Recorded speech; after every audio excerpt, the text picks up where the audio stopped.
Merhaba, ben Mert BERBEROGLU, TBN üyesiyim.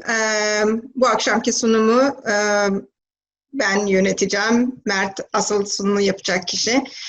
Sunuma başlamadan önce birkaç tane hatırlatma yapmak istiyorum.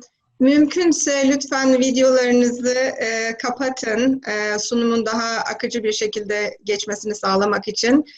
Zaten sesleriniz şu anda kapatılmış durumda admin tarafından. Webinar sırasında, Mert'in sunumu sırasında herhangi bir sorunuz olursa, lütfen bu sorularınızı chat üzerinden everyone opsiyonunu kullanarak yazın. Arkadaşlarımız bu soruları toparlayacaklar. Sunum sonrasında 20 dakikalık bir soru cevap zamanımız olacak ve Mert bu zaman dilimi içerisinde cevaplayabildiği kadar soruya cevap verecek. Soru yanıtlar bittikten sonra sizden kısacık bir isteğimiz olacak. Bu webinarla ilgili bize bir geri dönümde bulunduracağız mümkünse. 1 dakikanızı almayacak. Toplamda 4 sorumuz var. Lütfen bu soruları cevaplarsanız çok mutlu olacağız. Geri bildirimi bitirdikten sonra da ikinci seminerimizi açıklayacağız, tarihini ve kim tarafından hangi konuda yapılacağını.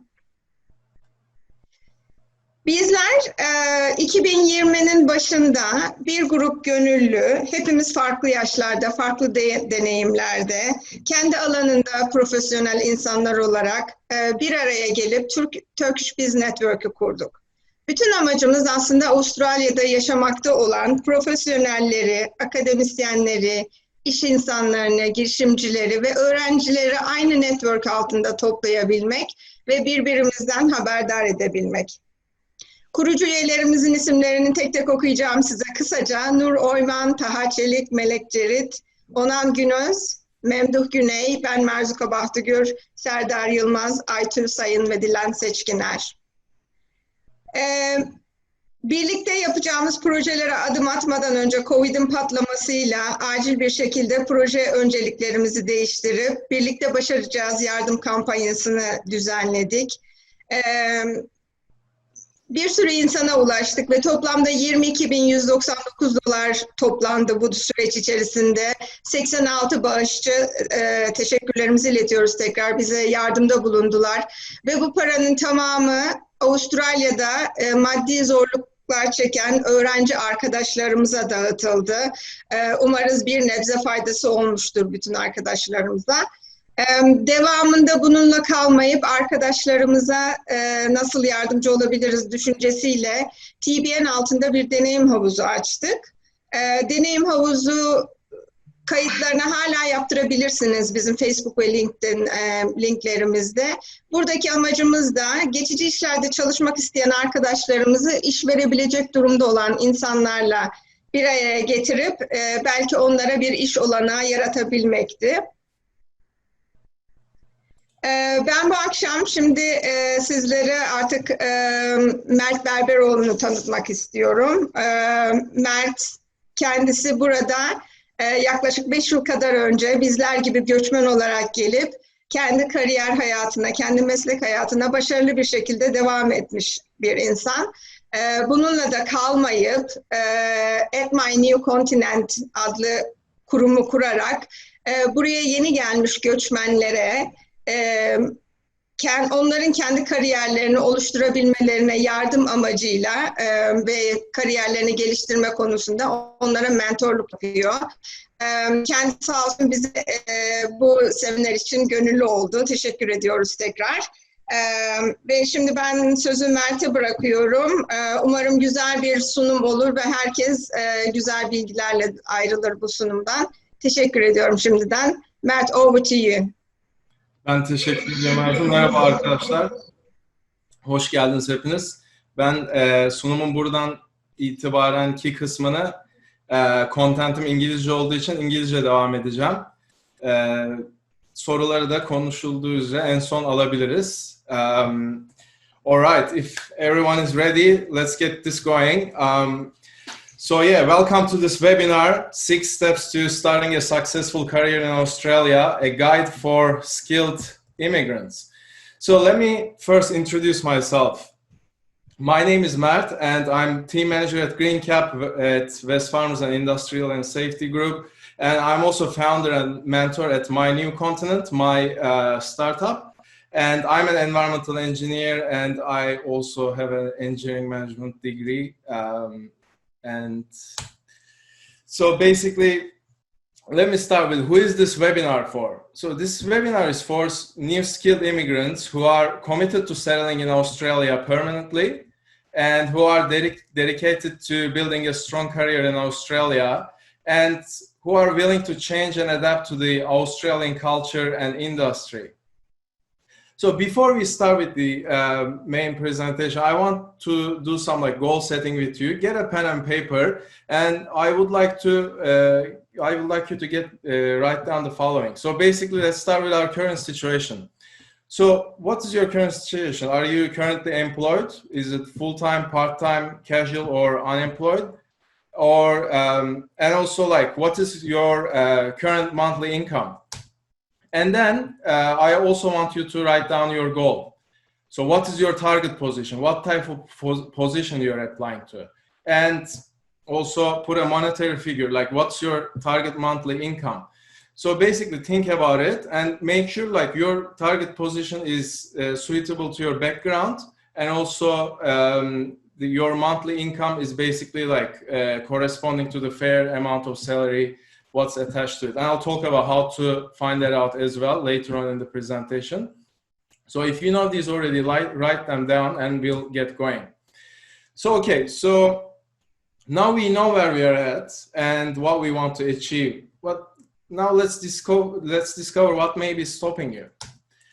So basically the common obstacles that we face in the beginning of our journeys, basically the obstacles I also faced myself as well in the beginning. It can be a non-Australian resume and cover letter, and we'll talk about what is an Australian resume and cover letter is. But basically an initial CV and cover letter which doesn't generate interviews to you. And then not having regional experience is another big one. And not having a strong network in Australia. Obviously, when you first come here, some of us don't even have a single friend. And then not being a cultural fit, Australia itself has been separated from the rest of the world for a long time. It developed a very unique culture, and it is actually okay to when you first come here and find the culture a bit strange, because we are all coming from a very different culture. And unfamiliarity with Australian industry and its practices. Australia is a very specialized industry, and basically the way we do our own discipline in the overseas, usually not really very similar to how Australian industry works. And then not knowing the region and its people well. So that's pretty much having regional experience and network. And then your lifestyle and mindset, that's massive. I see a lot of people, before sorting out their lifestyle and establishing a good, comfortable life, they just dive into the qualified job search and they struggle a lot further down the line. So basically today we're going to introduce 6 steps to basically starting a successful career in Australia and overcome these challenges. So what are those 6 steps? Steps 1, survive and establish comfort. Perhaps a bit better comfort than Bear Grylls has in this picture. And then optimizing applications. Basically you put your time and energy into those applications. When you put those applications in, you need to be getting interviews. And it is okay to start with a lower interview return rate previously, but as you optimize these, you should be getting multiple interviews, especially if you, let's say, make 10 applications, you should be getting few interviews in the next few weeks if you pick the right target position and if you have the right cover letter and CV. And then building your network by leveraging LinkedIn. That's massive. We'll talk about this more, but half of Australia is basically on LinkedIn. That's a massive networking tool. And then mastering the interview process and contract negotiation. That's very important, especially the interview process. people skip it a lot. People skip that preparation. People think that I'm just gonna send my CV and then they're gonna call me for an interview and then I'm just gonna get a job. The interviewing, you need to be prepared for that. And today we'll talk about how to get prepared. And then developing a winning mindset. That's pretty much like, it is okay to have some mindset issues in the beginning, but we'll talk about how to fix those. And then adapting to the Australian culture. All right, let's start with step one. And step one is perhaps the most crucial step. And I see like a lot of people skipping this. That's why I wanted to put this there. And some things here may sound like common sense, but I want to remind you, common sense is not common practice. So firstly, shelter. When you are starting a new career in Australia, you actually need a like quiet room to focus, and you need nice housemates. If you're sharing your room with multiple different people, you really don't have time to like sit down and focus on your career quietly. And like, let's say if your housemates are partying all the time, that's not the best environment to be in. So basically one of the best investments that you can make when you first move to Australia is actually basically finding yourself a quiet, nice room and perhaps a shared house with Australians, which will serve massively to your adaptation. And cash flow is a big one. Like I made this mistake. I had some savings when I first came here and I was pretty confident about myself. I'm like, I'll probably find a job in my like first couple of months. And now what have I done is when I just went into my Airbnb and I started like making up applications, but I wasn't ready straight away to get into the market. And basically like my CV and cover letter was not working. And then I was running out of money. And then after like 1.5 months, out of desperation, I throw myself into casual jobs. So what I recommend is Australia has high minimum wage. So the first thing you want to fix is get yourself a comfortable, nice paying casual job and get it part-time. And I also see a lot of people like making this mistake.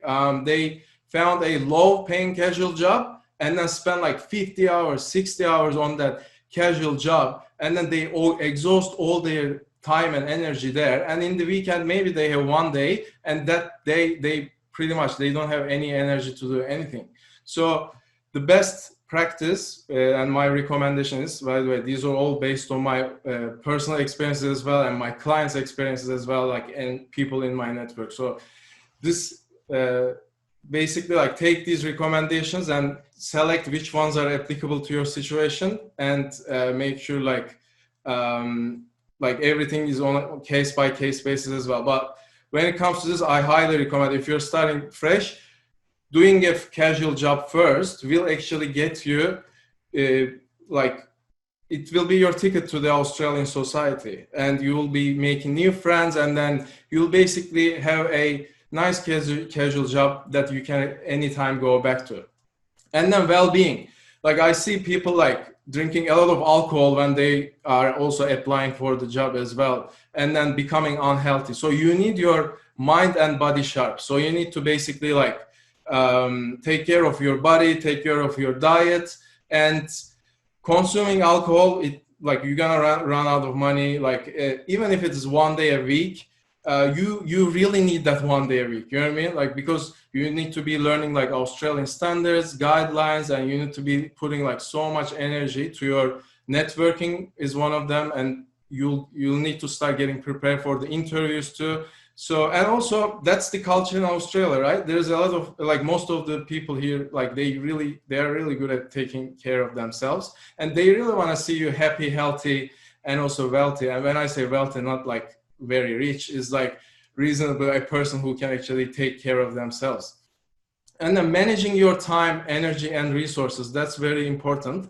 Basically, these are all connected as well, but also plan your days. Like I'll give an example from my own routine. I go to bed early so that I can wake up early next day. I wake up at 6 a.m. I make myself a Turkish coffee, and then basically I read a book for 1 hour. As I said, I also want to exercise my brain as well. And then I run to the outdoor gym, do my gym exercise 1 hour, and then get back, shower, breakfast, and then I start working. And I would recommend you to establish such a routine. And if you have hobbies, it's good to invest in your hobbies as well. Don't be stingy on your hobbies, because if you go, let's say, dancing once a week, you'll be meeting people there as well. So don't isolate yourself to your home as well.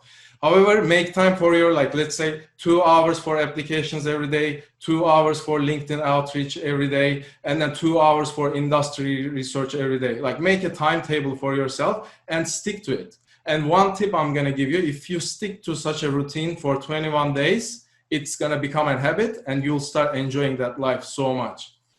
And I want to give an important note here. You should, from day one, continue investing in your English. And I'll give you 2 tips to do that. First, living with Australians. The best tip is like getting a share house with Australians.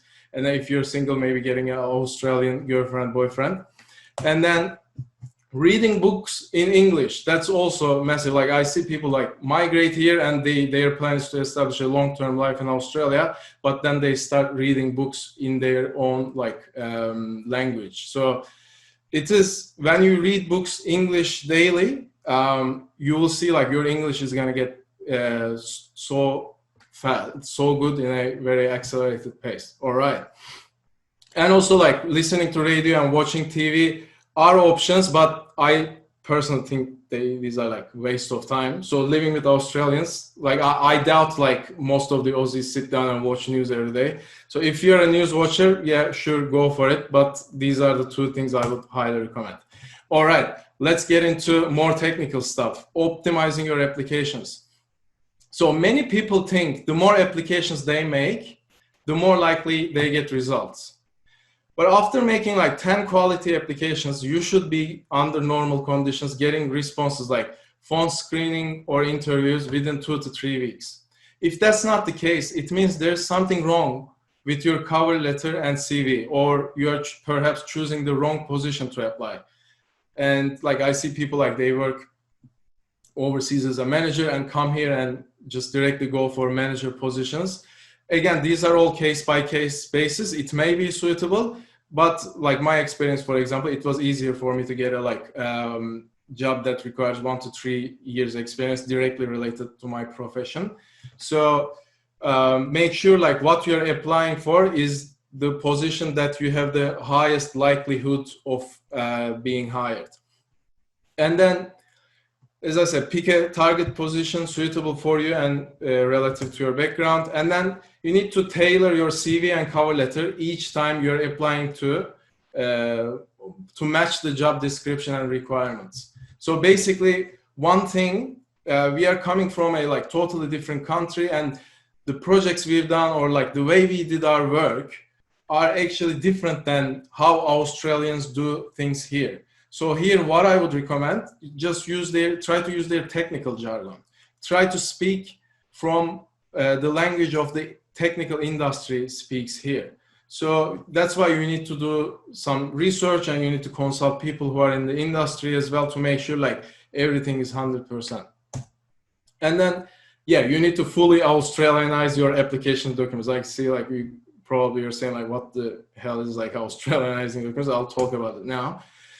So how to Australianize your application documents.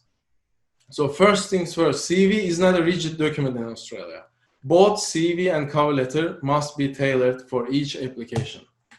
And you need to cut down the wording. Like I see CVs like so crowded, like a summary, maybe couple of paragraphs, like even 3 paragraphs. And then you need to cut down the wording. Really, no one in Australia will take their time to read your wordy CV and cover letter because all they're thinking is just doing the screening as quick as possible and then like turning their laptop off at 5 p.m. and then just going to the beach and surfing. And the cover letter must be maximum half a page. So the magic number here is basically, I use 5 paragraphs with 2 to 3 sentences each. That works very well in especially private sector. And then local is the key. So as I said, find out and use the local jargon and terminology in your CV. And this will also like optimize your CV. Even like the PC screeners will pull your CV on top. So you need to put effort on this, and it takes time. It took me like, I think, 3 months of like frustrations, chasing with different people. I got a consultant to like show me some tips as well, and then and after like 3-4 months, I had the like right CV and cover letter. So, and then step 3, start building your network. As I said, if you're not on LinkedIn, you're missing out, because half of Australia is there, 10 million Australians, more than. And make sure your LinkedIn profile is appealing to your target industry. So it basically, one mistake people do here is they make their LinkedIn as if like same as their CV basically, but the CV's audience is the employers. However, your LinkedIn profile's audience is the industry, like maybe your clients. So make sure your profile is speaking to your clients, stakeholders, colleagues, and everyone else in the industry. And then you need to be like regularly adding and messaging connections on LinkedIn. Don't be shy on that. And that's one of the like most efficient ways of networking. And like I see a lot of people say here, go to events. You need to like go to meetups. Yeah, sure. I mean, if you're extroverted, go and do this. But first of all, LinkedIn is like, you can't really skip on LinkedIn. And you will understand when you go to events, sometimes people gather in cliquey groups and then want to talk to their like workmates and just with the people they know. And like a lot of people, they're just introverts. You know what I mean? They feel awkward when they're talking with a stranger. But in LinkedIn, everyone is approachable. It's a very useful tool. Capitalize on that.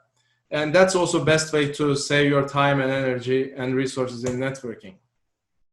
All right, let's talk about step 4, mastering the interview process and contract negotiation. So firstly, you need to be fully prepared to be yourself in an interview. I talk to so many people. I ask them like, did you get prepared for your interviews? They're like, oh no, but they made like maybe 100 applications. Like if you're putting like applications to make like energy to make 100 applications, you also should be training yourself up to get an interview, because next week you can get an interview, and it is not very easy to get ready for an interview in just 1 week. You can, but the ideal is doing things parallelly as things go. And then you should be practicing competency-based interview questions and answers. So let's talk about like, what are those? So those are questions like, give us an example about the time that you took an initiative, solved a challenging problem, and dealt with a difficult client. So how we are answering these questions, we use the method called STAR method. So it's basically situation, task, action, and result. So that's how we are going to break down our answer. So I'll give you an example. Let's say they asked, give us an example about the time that you dealt with a difficult client, for example. And then you'll start. Yeah, earlier this year, one of my previous colleagues, she left, and then I had to take over her project, and the client and multiple deliverables was late, and then the client was unhappy. And then I had to put the project back on track and then win the trust of the client. So basically what I've done, I read the contract first, understood what was the remaining deliverables was and what are like timing and budget obligations. And then I made a updated project management plan to make sure like the rest of the deliverables are sent to the client on time with excellent quality. And then I made sure like the very first deliverable going to the client was perfect and then was before the deadline. And then as a result, like I managed to put the project back on track, and then the client became really happy, and we built a actually long-term trust with that client, and they also came back with more repeat work. So as you see, I first defined the situation, which means a colleague leaving and then unhappy client, like late deliverables, and then task basically having to gain the trust of the client and putting the project back on track. And then actions, basically reading the contract and making an updated plan, and then making sure the first deliverable being sent to the client is actually excellent quality. And then result is basically putting the project back on track, and then the client becoming happy, and then they actually come back with repeat work. So look, that's excellent result. So that's what the employers are looking for. And if you give your answers like that, they will be like, you'll be basically outperforming most of the other applicants. And then one mistake here, by the way, as I'm also team manager, I also interview people to hire to my team, and I see this mistake a lot. When I'm interviewing someone, they talk about their experiences by just using the word we, like we did this, we did that, we were working on this site, we were collecting these samples, and then that doesn't sound okay. I tell them basically, yeah, that makes sense, you work as a team, but I'm more interested in what you do personally. So I'll sometimes, like, people get excited and they just keep saying like we. Just train yourself to be confident and look them in the eye, chin up, and basically like, I did this, I did that, my actions lead to this excellent result. You know what I mean? So you need to have that confidence. And then before the interview, you need to be studying the company and the interview panel prior to attending the interview. And LinkedIn, you can actually stalk them on LinkedIn. I do it all the time if I'm interviewing. And then starting from day one, yeah, you need to be like, as I said, you need to be getting Australian friends and then practicing your spoken English as well. But one thing I want to remind you here, if you have an interview next week, don't think about this. Like, that's not something you can fix in 1 week. And I also see like a lot of skilled immigrants, they become a bit like, concerned about the English being their second language. That's a limiting thought, and that's invalid. Like, the fact that you're coming from a non-English speaking country is not a disadvantage. If you're well prepared, no one cares about if you're speaking with an accent or if you make some like verbal grammar mistakes and everything. You just need to make sure you do the delivery right and you're confident. And we see all these examples like in the interviews. I interview like multiple Aussies as well, and if an Australian doesn't get prepared to an interview, they actually struggle a lot. So when it comes to confidence versus good English, I always say confidence in the short term and long term as well, but also make sure you're working on your English constantly. And if you stick to the 2 tips in the step 1, you'll be all right. And then you should be enjoying the learning curve. Like, I see a lot of people get too much stressed about interviews. If you have optimized your applications properly, and if you can easily get interviews, or I should say relatively easily, depending on the external like job market situations as well. Basically, you wouldn't stress too much, like especially if you can get like 2-3 interviews in the same time, you wouldn't stress too much. But even if it is one interview, look at it as a like learning opportunity. Like, forget about getting the job or not, and release all your attachment. And it's basically like you win or you learn. All right. So that should be the attitude. I see a lot of people they stressed out and they're like, I win or I die, like Game of Thrones. So that's not the mindset. There's always a next time. I got rejected, and I got used to getting rejected, and it's fun. And every single interview you learn heaps. And then when you leave the interview, make sure you write down the questions that made you struggle. Next time, be prepared to answer those. All right. And also, that's another thing. Before attending an interview, make sure you check the salary ranges online. Glassdoor and payscale.com. They're excellent resources. And basically, you can check exactly the position, like what was the previous person's salary on that position. So that will give you the fair range. And also you can check Fair Work Australia as well. And Australia is an employee-based market, and in private sector, employees set up their own prices. And for your first job offer, you may accept the default salary presented to you, unless you have multiple offers. If you have multiple offers, just do your research and leverage the 2 offers and do your negotiation. However, you need to learn how to negotiate that as well. I would recommend using more principled negotiation techniques rather than hard bargaining. And also, after ticking the box of regional experience, you should start planning on your salary negotiation. Otherwise, you really leave money on the table. You spend your years, and then you look at the same position, the person in the same position with you actually had a like 10, 20K higher salary than you.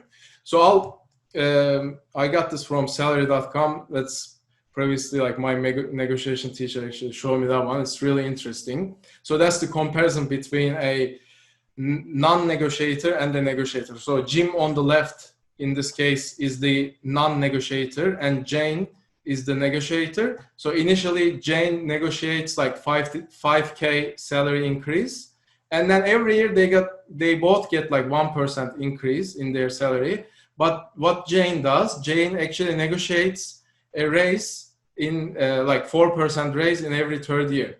And then when you look at a whole life cycle career, Jane actually makes like around like $1 million more than Jim. So that's the gap that a like not negotiating your salary can create. And there are like scientific articles about this as well. And that's definitely, if you're working long term in Australia, that's a skill that you need to get. All right, let's move on with developing a winning mindset. So it is normal to have some mindset issues and confidence issues in the beginning. However, this doesn't mean that you will slow down or you will not be progressing towards your goal. So I'll give you some strategies for helping with your mindset. I also had some confidence issues here, and I used these methodologies and still use them when I feel like down a bit. It happens to everyone, right? But when you're just migrating, there is a bit more issues than normal, obviously. So one thing you should be doing is practicing gratitude daily. Like most successful people in the world, they know that they are good, but then they work hard and try to become great. So you should be doing the same thing. And to be able to do that, you need to be happy with where you are right now, with everything you have.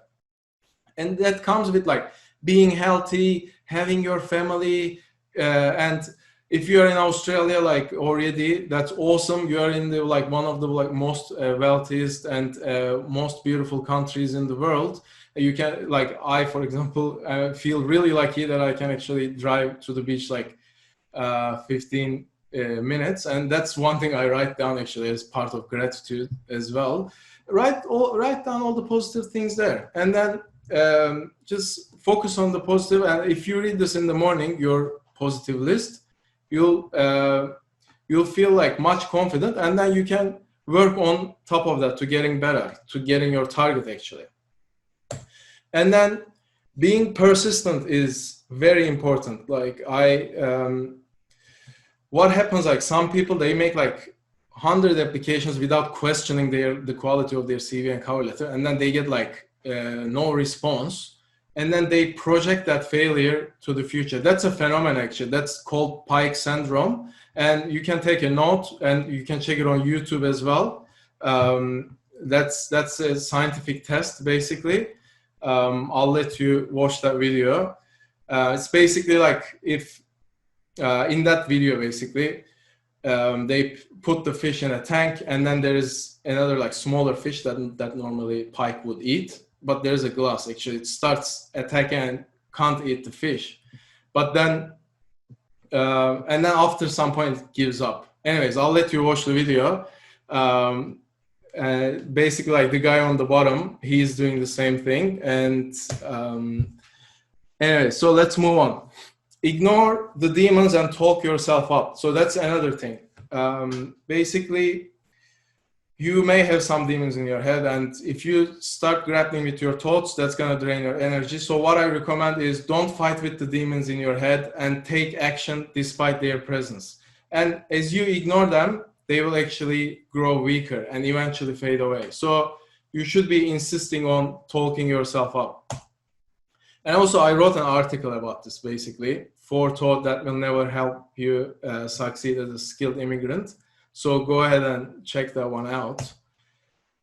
And then finally, you need to burn the bridges. Like you you need to force yourself to keep fighting. And then I'll give you one strategy, and you'll probably think, what's this picture on the right? That's actually the sinking fleet of Hernan Cortez, a Spanish expeditioner. So what happened to them is he came to South America with 500 men to conquer the Aztec Empire. But his men basically were divided into two. Half of them wanted to go back home. They were like, this expedition is too dangerous. It's really not worth it. The ships are here. Let's jump onto those ships and go back home. That's our comfort zone.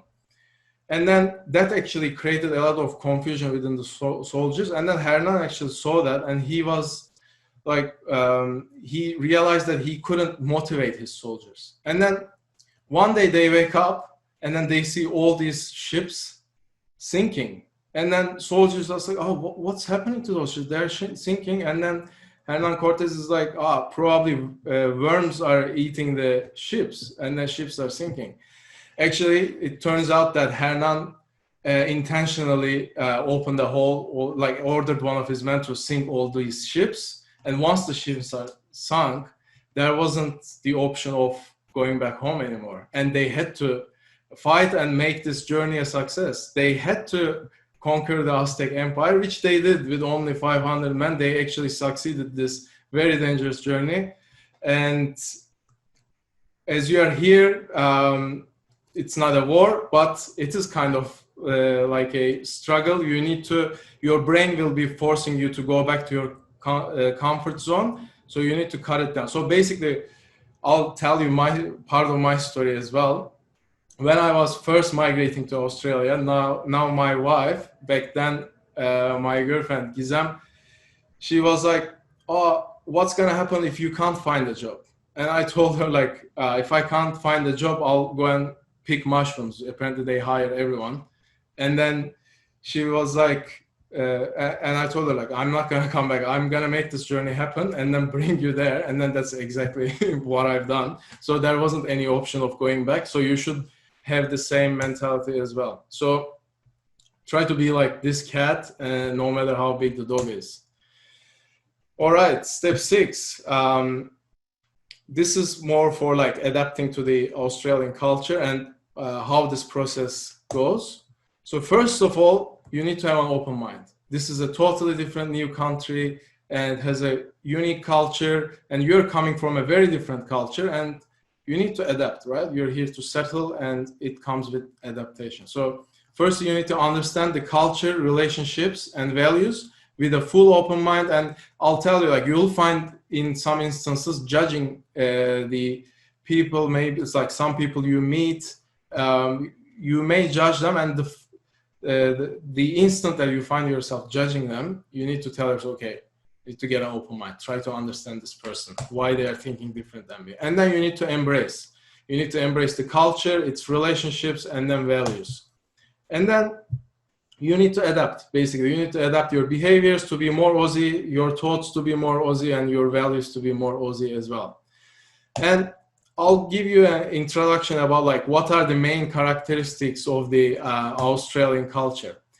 So firstly, Australians are punctual, methodical, and specialist. That's the definition of actually a monochronic culture.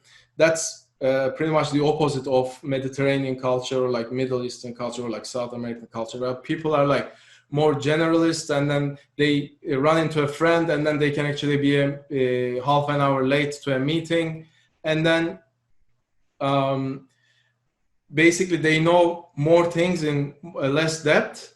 But in Australia, people actually like to know one or maybe like a couple of subjects in a lot of depth. So that's being a specialist. And if you look at the Australian industry, that's a very specialist industry. Like, I'm an environmental engineer, for example. When I was in Turkey, I was expected to solve, to be able to do a wide range of different projects and solve very different problems. But when I first came here, I realized environmental engineering actually has been distinctly divided into like really specific niches, and it's very rare finding like a person doing like a couple of niches in the same time. So I chose contaminated land, which is a tiny area in environmental engineering practice, but that's a massive industry here, so I chose to pursue that. So Australia has low power distance, so basically they really don't admire strong personalities like great leaders. They call their boss mate, and that's something you should try as well. In Australia, you can easily call your boss mate. If you haven't done so, try it next week. And basically, in cultures with high power distance, when a boss is asking something, it's basically Call of Duty. You need to like do everything to make it happen, and then they can be like really directive as well. In Australia, managers are basically like serving the employees. As a manager, I'm saying it's pretty challenging. You are actually serving them, and you need to learn how to influence without authority. So that's been a like really nice challenge for me, changed me a lot. So that's something you need to take into account. And individualism is massive. Like Australia and United States, they are the like two most individualistic countries in the world. And different references give different things. Some say Australia is the most individual one, or some references say it's the second. But anyways, it's individualistic. So here, employers expect you to be independent, self-reliant, responsible, and confident. So that's basically what's expected from you. Like there is no such thing. I'm a graduate, or like I came here, I'm new. Hire me and then teach me how to do it, and then I'll do it. You need to figure most of the things by yourself. You need to be able to like, no one is going to come up to you like, okay, do this training and then here, read these guidelines, sit down, let's write this report together. Like that rarely happens. Most of the time they're like, oh yeah, that's the task you need to do, figure it out. And you actually like start sweating. If that's happening, you're in the right way. Just figure this out. You can be asking questions, that's fine. Try to ask the right questions, or maybe like try to figure out yourself first, and then only ask the things that you couldn't figure out yourself. So that's a massive tip. I wish I had that tip in the beginning in my previous company, but yeah, you figure things out anyways. Competitiveness is another one. Australian culture is very competitive, although they are very good at hiding that competition. But one thing I realized, they are competitive, but they like to be competitive as a team. So if you are one ambitious teammate trying to outperform all your other teammates, that may create some problems.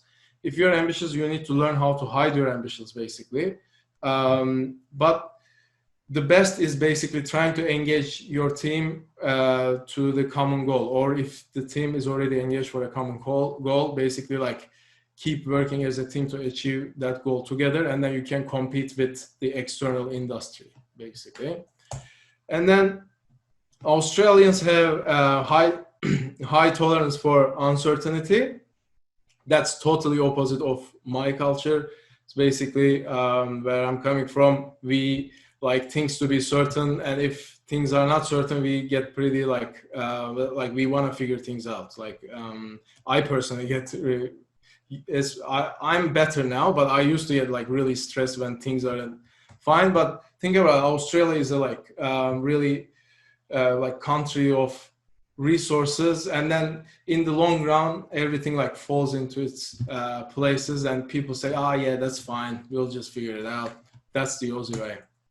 And then being tolerant to people and their mistakes. So that's a massive one. Like in Australia, as long as when you make a mistake, as long as you're like committed to like fix it, as long as you're progressive, that's fine. And people will totally understand. There's really rarely like no harsh punishments or nothing. One thing I like, you shouldn't firstly be timid about making mistakes here. If you're trying to do a good job and then something goes wrong, just keep going and fix that mistake, and you'll see no one's gonna get mad at you. You know what I mean? Like it happened to me, like I think a few months ago, I was working on site with an excavator. I asked the excavator to dig some location, and then we smashed an underground pipe actually. And then I was like, oh shoot, like someone is gonna come and yell at me. And then the site manager came and he was like, oh, what have you guys done? And he was smiling. And then he's like, oh, you are the first one actually doing this so far in this project. So congratulations. And then they called the plumber and fixed it in 15 minutes. And I was like totally shocked how understanding they were. So that was an awesome experience. And then long-term orientation. So that's also massive. Like people here are very good at sacrificing short-term gains for long-term benefits. And that also like comes to the healthy lifestyle as well. Like spending money too much on alcohol. Like if you look at vast majority of the Australian society, they actually like go out there running and then they take care of their budget. And then you see like there's a massive portion of the society actually save for houses, real estate and things like that. So that's part of the culture as well. And that's why they are like very basically calm and then laid back. So that's because of it. And if you start like putting yourself really long-term goals, like 10 years, 20 years, you'll actually start calming down as well. Because like it happens to me, like sometimes I get stressed about something and I think myself, am I going to be stressing about this in 10 years? And if the answer is no, perhaps I shouldn't even worry about it. If the answer is yes, I should be worried about it and fix it. Like do my best to fix it as soon as possible. So that's pretty much it. So all right guys, so I'll share you how my transformation was. One thing I want to make this clear here, this is not to just like, this is my journey. I don't want to brag about anything. I just want you to look at it as an inspiration. And I want you to say, look, if this guy has done it, I can do it. You know what I mean? And I gave you like most of the strategies. Like basically half of them I managed to implement it. I like more than half actually I learned on the way. So you have more knowledge than I did in the beginning now. So that's me in my third flight from Turkey. That was from Hong Kong to Adelaide. And I had zero friends, just limited budget, like most of the other like my fellow skilled immigrants. And then as I said, like I initially was very confident, but then Australia actually managed to put this really down. I'm like, I'm running out of money, I should find something. And I started like selling suits, $14 an hour, but $14 an hour was not really enough for me to sustain my life as part-time. Because if I didn't come here to work full-time on a like casual job, I want to build a career. So what I did is I found myself a more comfortable casual job and I started like cooking fish and chips. That was actually fun to do, and I was actually able to sustain my life in Adelaide with just 10 to 15 hour shifts, and then the rest of the time I just dedicated to my career pursuits. And then I think after 4 months time I found my first full-time job in Australia, and that's more like a field engineer position. And as I said, like if your practice actually have field duties, or like if you used to use field technicians in Turkey and things like that, a lot of things in Australia is actually hands-on. And this is actually one of the easier ways to get into the industry, like finding, starting from hands-on positions. Like, but I don't want to really give some like a lot of specific advice. Everything is case-by-case basis. That was the case for me. It actually was my foot through the industry. And after like 2 years later, and then I joined Green Cap, and then my next goal was basically like getting a promotion. So Green Cap was me achieving my second goal, and then I shortly after that became team manager. So that was another tick. And then the journey wasn't kind of like an over for me. When I looked back, I'm like, I don't want to stop here. I want to keep going. And I want to start helping my fellow skilled immigrants as well. So I started like my new continent, and that's my side business at the moment. And I'm really excited about it to like continue this time helping other skilled immigrants on their journeys. And also give you some more case studies, more inspiration. The gentleman on the left, Çağatay, with his beautiful wife, Cansu, when Çağatay started working with me, he was a graduate and he didn't have really much industry experience, and he was on graduate visa as well. So I see like a lot of people say, my visa is bad. That's something you can't control. Like, sure, if you can apply and get a better visa, if you already have your pathway, if you're working on it, that's what you should be doing. Perfect. But if you're already doing that, you shouldn't really worry about it. And Çağatay basically, with a total open mind and dedication, put his heart through his journey. And then basically we managed to get him a casual qualified job in 2 months, which was his foot through the door to the industry. And few months after that, he was actually employed at GreenCap before I even joined GreenCap. So that was a coincidence. He joined GreenCap, and then like a year later, I applied and got into GreenCap. Berker, the gentleman in the middle, like he had one of the like most like fastest transformations. The one thing I really want to give credit to Berker, he was fully open-minded, and he basically digested all the information I gave him so fast. And then in 1 month, he got a like structural engineering position in a tier 1 consultancy. That was like really fast. So that also happens. And I want to give you all these examples to show you that it's it is doable. And then Eren on the right, when he first came to me, he made like 200 applications, and then he didn't have any interviews. And we sit down, actually worked, I think 5-6 hours optimizing his cover letter and CV. And then next couple of weeks, he called me and he had like 4 interviews lined up, which was an amazing result. And I'm still in touch with him. Now he's also pursuing entrepreneurial ventures, which is awesome. And then bottom left, my wife Gizem, that's her first day in Australia, was like totally fish out of water. It's like, oh, where am I? Who is this guy? I came here. And then basically she had a pretty demanding job in Turkey, and she said like, I want a break. I want to do like more outdoors type of stuff. And then we actually prepared a more like sports and outdoors type of resume and cover letter for her.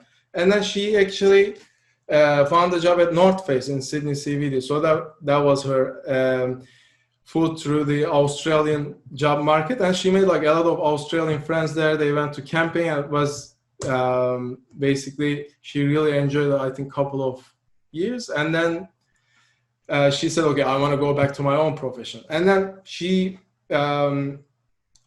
basically started applying for caseworker positions this time. And she managed to get 2 job offers during COVID-19 lockdown. And she's now working as a case manager. And I hear this a lot as well. People are saying, oh, due to COVID, there aren't much jobs.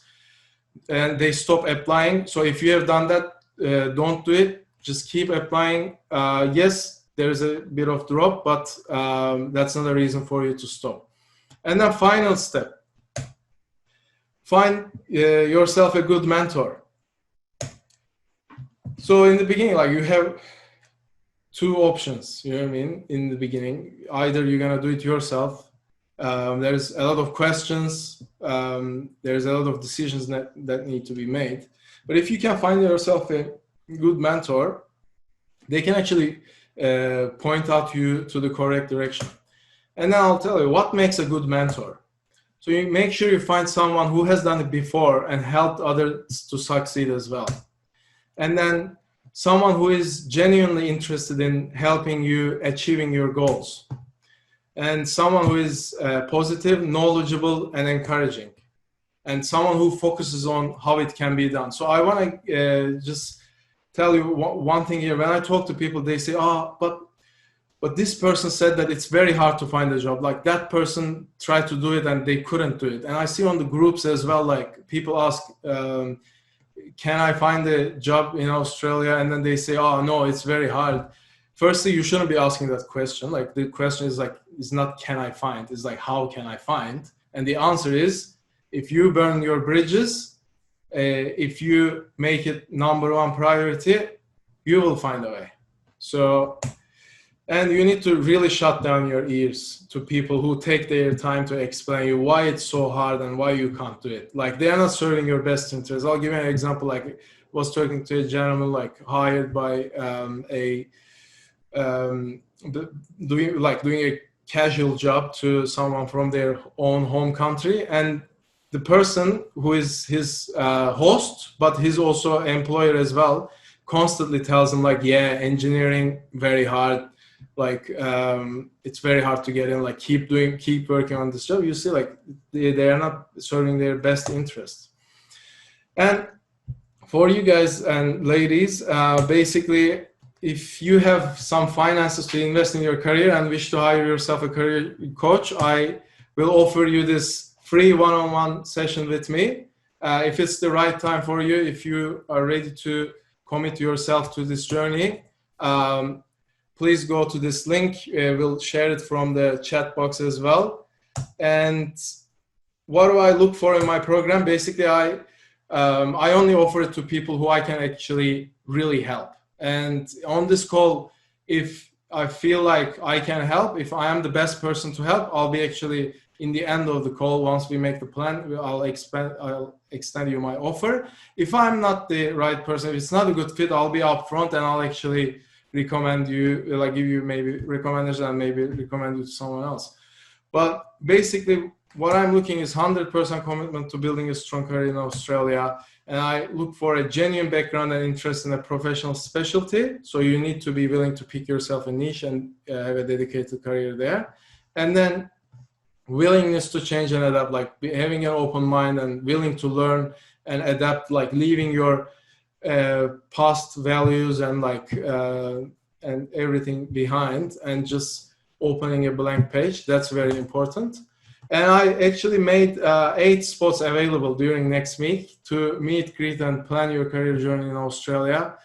As I said, if like book your session right now before the spots get booked out. And I thank everyone. I really thank Turkish Business Network for inviting me as like to present this webinar here. I'm really flattered and thank you for joining. And I'm really also flattered from all the like attendees and attendance this webinar show. And I'll leave the stage to Merzu.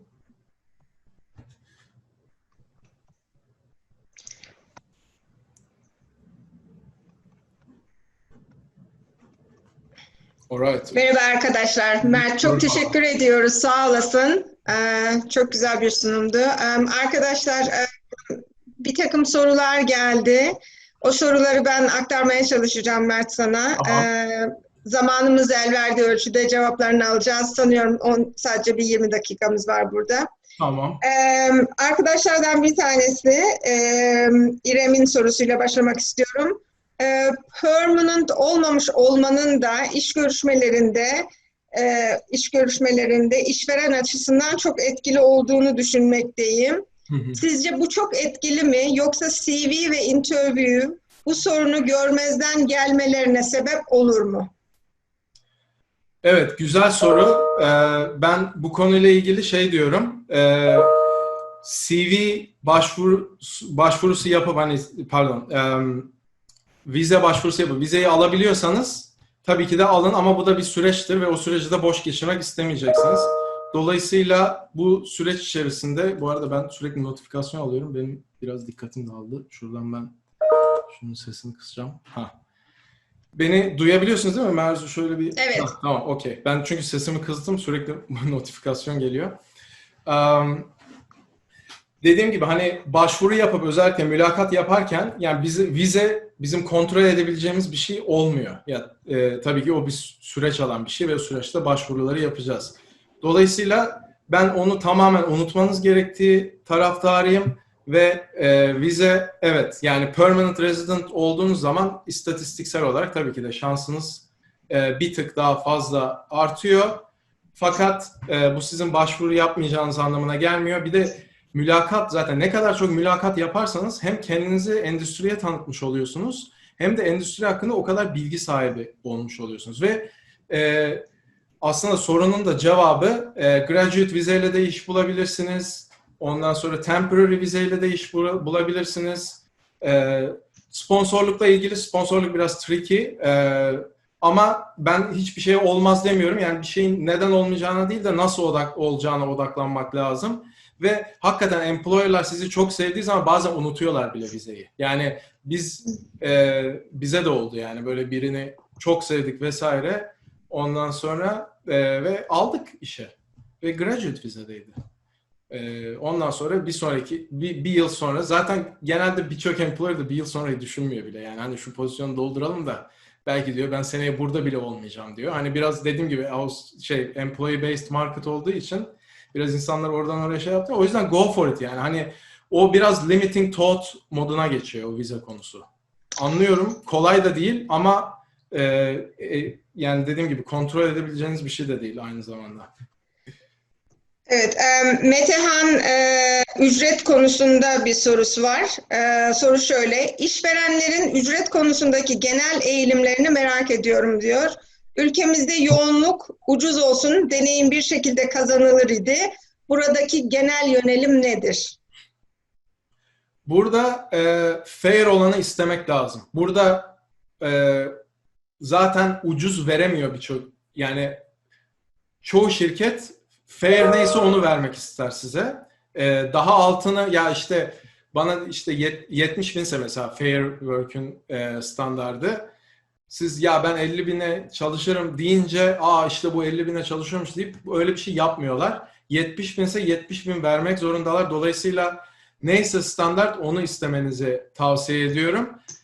Ama ben genelde şöyle diyorum bana sordukları zaman hani maaş beklentiniz nedir diye soruyorlar. Orada benim kullandığım şey bu pozisyonun range'i nedir diye soruyorum. Onlar kafalarındaki range'i söylüyorlar. Tamam uygundur diyorum. Eğer müzakere etmeyeceksem. Yani artık öyle yapmıyorum tabii. Şu an yani bir süre sonra sektöre girdikten sonra tabii ki de yani hem bilmeniz lazım hem de müzakere de etmeniz lazım. Ama ilk iş için bunu tavsiye ederim. Yani range'i sorun eğer bulamadıysanız internetten. Yani internetten o verdiğim 2 tane linkten Glassdoor'la Payscale onlara bakıp bulabilirseniz direkt onu söyleyin. Güzel hem de araştırmış ve sektörde bildiğiniz olduğu mesajı gider karşı tarafa. Ama bulamadıysanız da sizin bu pozisyon için düşündüğünüz range nedir diye sorarsınız. O da tamam uygundur dersiniz. O işte orada kapanmış olur güzel bir şekilde. Ve verirler yani. Hani şimdi bize şey gibi geliyor. Bana da öyle oluyordu. Ben Türkiye'de böyle bayağı görece hani bir de Türk lirası da şimdi değer kaybetti. Hani böyle bir 5'e katlanıyor gibi oluyor böyle maaş. Böyle ya hakikaten gerçekten mi falan gerçekten. Yani onu bir kendinize bir alıştırın. Hakikaten o Glassdoor'da ne yazıyorsa sizin fiyatınız o arkadaşlar. Onu söyleyeyim ben size o pozisyon için. Teşekkürler Mert. Aslında yukarıdaki soruya benzer bir soru Dila'dan geldi. Gene kalıcı oturumla ilgili. Partner vizadayım. Buna rağmen PR olmadığından iş ilanlarına başvururken tereddüt ediyorum. Evet. Başvuru yapıp interview'de mi durumumu açıklamalıyım demişsin. Aslında birazcık cevap verdin ona ama. Aynen. Mülakatı almak önemli olan. Dediğim gibi optimizing your application. Step 2, remove all the friction. Yani o konuda yaratıcılığı size bırakıyorum. İnce detay istiyorsanız dediğim gibi hani schedule'ı da buradan paylaşırız. Ben 2 tane link paylaşacağım. Hem o schedule page'ini paylaşacağım. Benle görüşmek istiyorsanız daha ciddi. Ama dediğim gibi önemli olan friction'ı ortadan kaldırmak. Peki, sanıyorum bir sorumuz daha var. Yiğit'ten geliyor. İkinci adımla ilgili bir sorum olacak. Optimize your applications. Burada target position seçiminde zorlanıyorum. Çünkü branşım endüstri mühendisliği ve burada endüstri mühendisliği bölümü birebir bulunmuyor. Aynı durum iş arayışıma da etki ediyor. Endüstri mühendisliği alanında pozisyon bulmakta zorlanıyorum. Alternatif rol önerileriniz nelerdir? Şimdiye kadar bu tarz işler bulamadığım için sales rep, business development şeklinde kariyerimi devam ettirmekteyim. İleride bu durum endüstri mühendisliği ile alakalı iş bulmamı zorlaştırır mı? Evet. Şimdi bu benim aslında şeye geliyor. Specialist niche olayına geliyor. Burada endüstri mühendisliği işleri var. Yani mesela supply planner da aslında endüstri mühendisliğinin aslında bir parçası da yani lojistik mesela. Ve Avustralya'da lojistik inanılmaz popüler. Benim de mesela çalıştığım clientlarımdan bir tanesi supply planner'dı. Orada oturduk ona o nişi bulduk mesela. O da endüstri mühendisiydi. O yüzden supply planner'a bakmasını öneririm eğer hoşuna giderse. Business analyst dediğim gibi yani endüstri mühendisinin işi optimize etmektir. Yani aslında bence fırsatlar sınırsız yani. Dolayısıyla lojistik, business analist, bir de istersen bana bir de e-mail atsın o arkadaş. Ben bir de bizim bir endüstri mühendisi arkadaş var. Ona da sorayım. Ona cevabı da daha birkaç tane daha söylerim ona yani niche olarak. Ama aklıma gelenler bunlar yani. Supply planner ve business analyst. Ama dediğim gibi yani senin aslında oturup araştırmanı kendin yapıp ve senin hakikaten gerçekten de seveceğin bir pozisyon bulman lazım. Çünkü Avustralya dediğim gibi çok specialist. Böyle bir yere gireyim, ondan sonra başka nişe zıplarım. Yani çok emek gerektiriyor. Eğer bir şey seçiyorsan ilk önce onu detayıyla öğreneceğin için long term onu yapacağını kabul etmen lazım. O yüzden hakikaten seveceğin, keyif alacağın bir şey olması lazım. Biraz daha Teşekkürler Mert. Bir sorumuz daha var. Aslında iki sorumuz var burada. Bir tanesi sponsorluk ve Engineer Australia Skill Assessment aşamalarından bahsedebilir misiniz demiş. Bu bize birazcık yanıtı uzun bir soru gibi geldi. İstersen bunu offline alabilirsin ya da burada kısacık değinmek ister misin bilemiyorum. Onu Engineers Australia'nın web sayfasından bakabilirsiniz. Çok detaylı açıklıyor. Ben kendi kendime öğrendim o CDR yazma kısmı. Yani orada insanlar bence biraz sabırsız davranıyorlar. İşte hemen ya örnek CDR var mı? Kopyala yapıştır yapayım. Ya o guideline bir challenge yani hakikaten. Kolay değil CDR yazmak. Tabii ki de örnek alın. Ama o guideline'da bir detaylıca bir okuyun. Yani zaten önemli olan insanların yapmadığı şey o. Böyle uzun standartlar ya da çok böyle biraz zorlayıcı bir şey gördükleri zaman bundan kaçıyor insanlar. Yani onu eğer ya almanız gerekecek zaten. Mühendisseniz Engineers Australia Membership almanız gerekecek. O guideline'ı lütfen dikkatlice okuyun. Anlamadığın soruları Engineers Australia Support'a sorduğunuz zaman onlar zaten cevaplıyorlar. Onun dışında tabii gruba da sorabilirsiniz. Yani deneyimli arkadaşlar da vardır. TBN grubuna sorabilirsiniz. İşte onun dışında mesela çevre mühendisi arkadaşlar geliyor. Ben de çevre mühendisiyim. Kendi CDR'ımı zaten benim CDR'ım neredeyse herkese ulaşmış böyle. Bana diyorlar senin CDR'ın bana geldi falan. Ama tavsiyem o guideline'ı kendiniz yapın. Çünkü plagiarizmden de kabul almayan da birkaç kişi oldu. O yüzden kopyala yapıştırı hiç tavsiye etmiyorum orada. Okay. Teşekkürler Mert. Son bir sorumuz var. Sorumuz evinden yanılmıyorsam. İTÜ İşletme Mühendisliği okudum. Burada RMIT'de Master of Project Management bitirdim. Çalışmak istediğim alanlar Tech Project Management ya da Consultancy.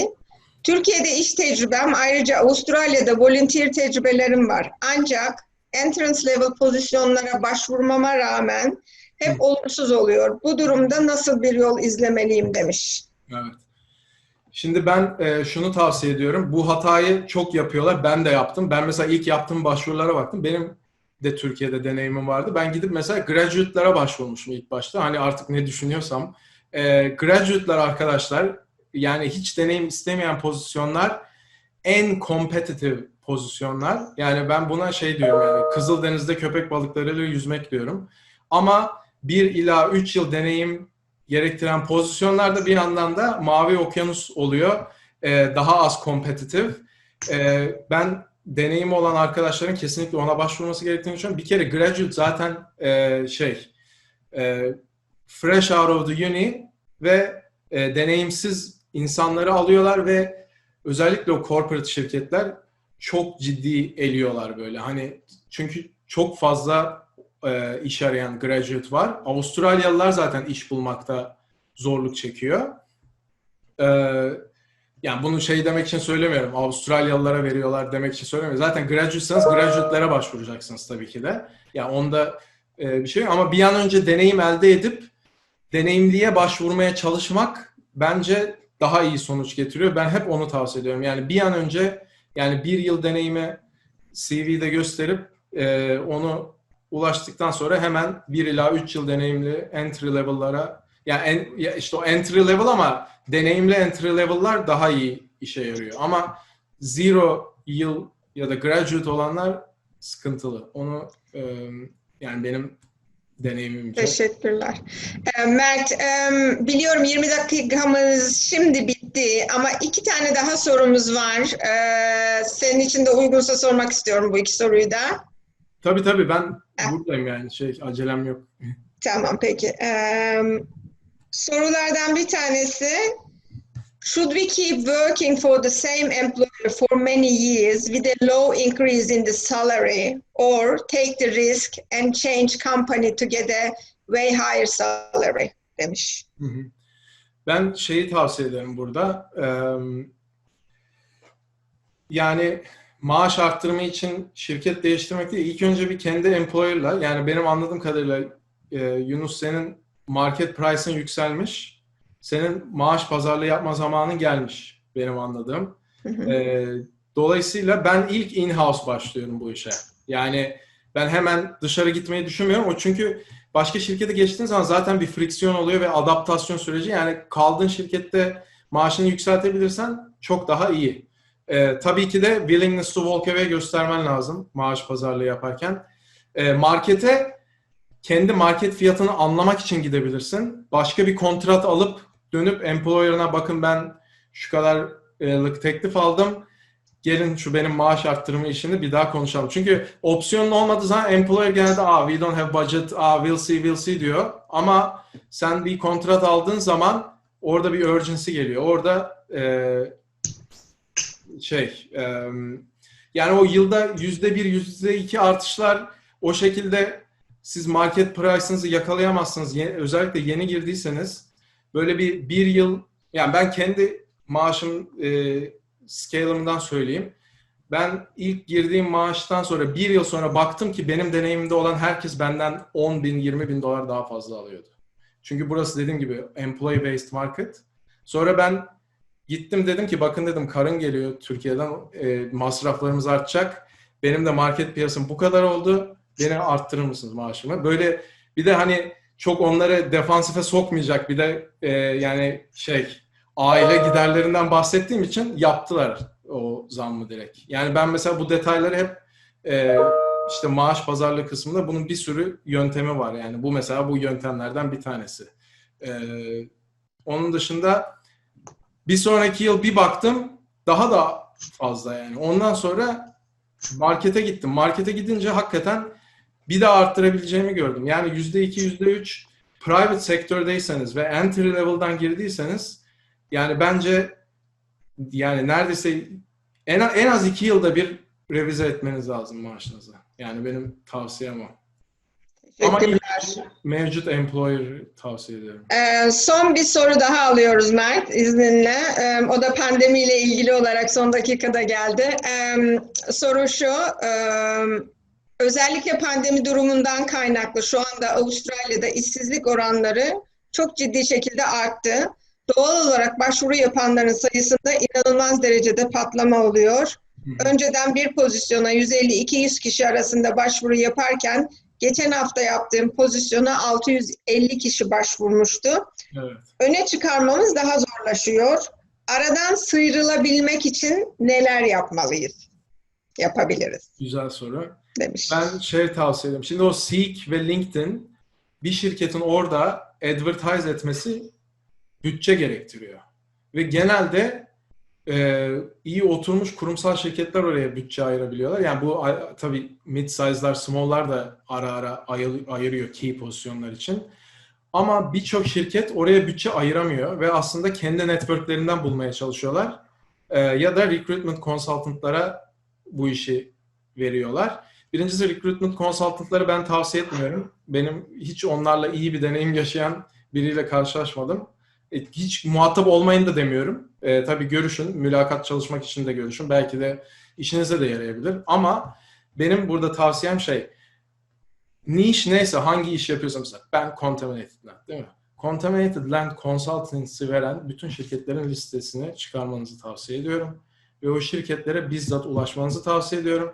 Ve o şirketlerin muhtemelen birçoğu Seek'e ayıracak bütçeleri yoktur ama iyi bir elemana ihtiyacı vardır. Siz bir şekilde onlarla yüz yüze gelirseniz ve işi nişe kendinize adadığınız için ve o işi yapabileceğinizi onlara göstereceğiniz için orada çat diye işi alabilirsiniz ve bütün o competition'ı ortadan kaldırmış oluyorsunuz. Bu yine Blue Ocean strateji oluyor. Seek LinkedIn, yani hakikaten CV'nizi ve cover letter'ınızı optimize ettiyseniz Seek LinkedIn'den de çatır çatır alırsınız mülakatları. Covid zamanı ben karımdan biliyorum. Karım aldı.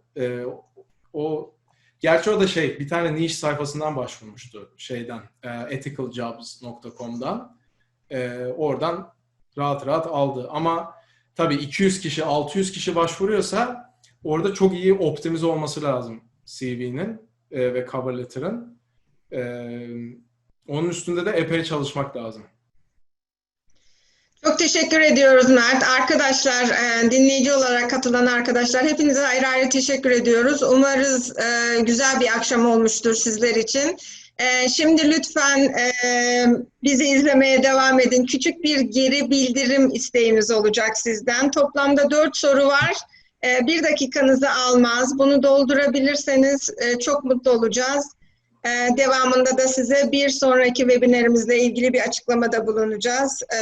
Bu geri bildirim bizim için çok önemli çünkü önümüzdeki projelerimizde bu geri bildirimler doğrultusunda kendimizi yönlendireceğiz. Hepinize ayrı ayrı teşekkürler şimdiden. Arkadaşlar, TBN'e üye değilseniz lütfen TBN'e de üye olun. Çünkü biz önümüzdeki günlerde tekrar bu webinarlerin devamını başka konularda, başka insanlarla, belki tekrar Mert'le bilmiyoruz. Yani planlarımız var. Oradan direkt haberdar olabilirsiniz. Ayrıca çok yararlı bilgiler de paylaşılıyor orada. Dolayısıyla üyeliğiniz de önemli. Sanıyorum geri bildirim bitti. Ben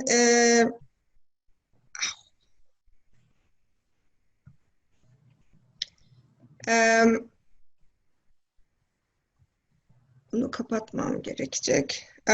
Bir sonraki seminerimiz için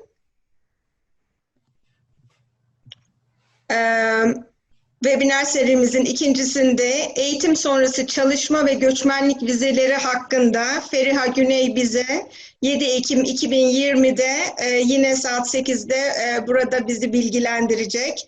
Kendisine şimdiden teşekkür ediyoruz. Umarız o da güzel bir webinar olur ve herkese faydası olur. Ben buraya katılan bütün arkadaşlara TBN grubu adına teşekkür etmek istiyorum. Yönetim Kurulu kurucu üyeleri adına. Bizlere ulaşmak isterseniz herhangi bir konuda lütfen bize e-mail atabilirsiniz. Facebook ve LinkedIn'de aktif durumdayız. Oralardan bizlere ulaşabilirsiniz.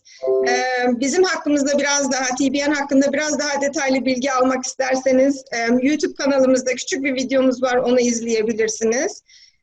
Bu akşamlık bu kadar. Hepinize tek tek teşekkür ediyorum. Mert, sana ayrıca teşekkürler. Görüşmek üzere arkadaşlar. Ben de çok teşekkür ediyorum. Herkese katıldığı için çok teşekkürler. İyi akşamlar. İyi akşamlar. Sağ olun.